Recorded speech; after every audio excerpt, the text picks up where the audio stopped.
साल साल के लिए लोग जाते हैं। मैं तो इसको सही नहीं समझता, बेगम को, जवान बीवी को छोड़कर जाओ आप। लेकिन बहरहाल जो जाते हैं तो वो गुनाह थोड़ी करते हैं, बचे रहते हैं, क्योंकि वो एक ख़ास तरतीब में अपने आप को जोड़ चुके होते हैं। बहरहाल ये नहीं है इसको, तबलीग जमात में साल के लिए जा रहे हो, अगर शादीशुदा हो बेगम को भी लेके जाओ साथ में।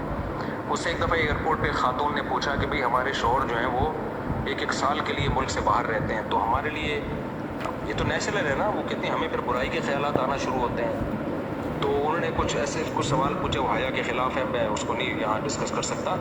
मैंने उनसे कहा मियाँ के अलावा आपके पास कोई रास्ता नहीं है अपनी ख्वाहिश पूरी करने का।